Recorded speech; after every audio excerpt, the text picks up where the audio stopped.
One of the things that was most surprising to me about this experience was the extent of geographic inequity in the city. There were real projects and real organizations that were a great fit with this funding source that never knew about it. We serve everyone in the city, and we weren't doing it with these classes.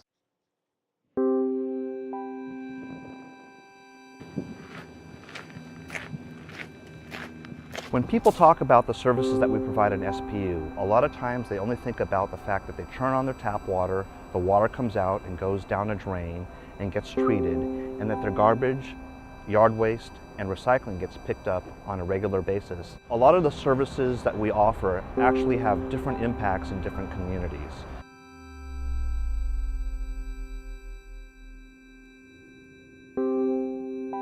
My first two projects were very similar in nature. One was in the northeast part of the city and one was in the southeast part of the city. The community meeting for the first project in the northeast part of the city had a great level of interest. There were about 40 people that came.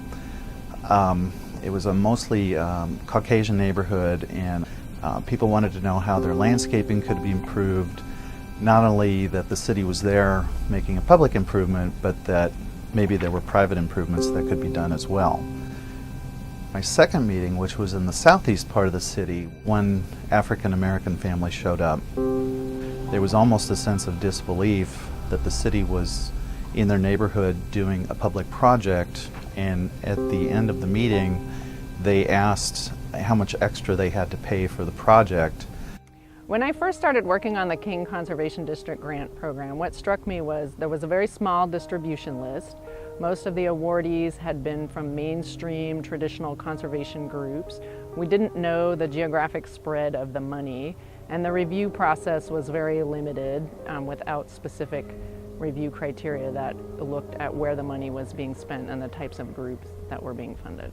There was a huge opportunity that had been missed, and there were organizations ready to partner with SPU. There were organizations ready to partner with the King Conservation District. They didn't know about the opportunity.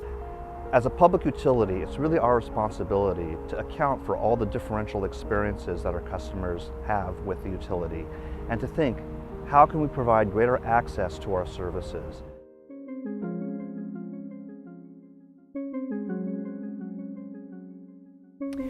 We wanted to make changes that would make the grant program more available to people throughout the city. So one of the first things we did were we added a lot of different community-based groups to the email distribution list. We also added some review criteria and information gathering about who the projects were serving and where those projects were located.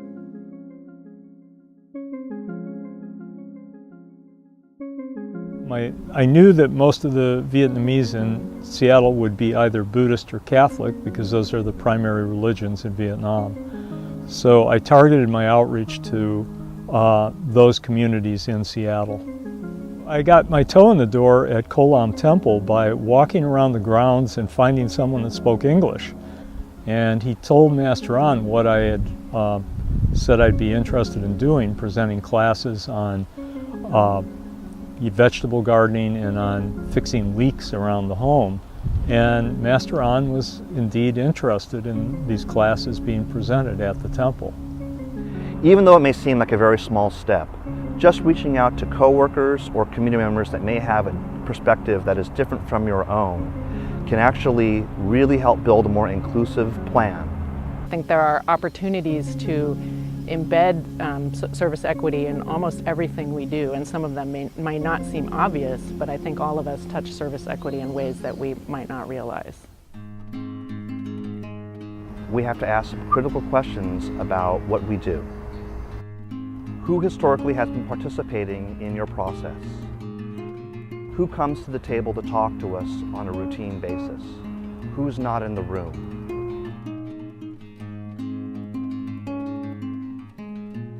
We also were able to work with the King Conservation District to adjust the application to more specifically include some questions about historically underserved communities and demographic information. This year we had almost 30 applicants, and we really started to see a lot of different kinds of projects, and for the first time we have applications with translation budgets in them, We have applications in Rainier Beach, in White Center, in the Duwamish, as well as projects in other areas that have traditionally enjoyed support in the Northeast.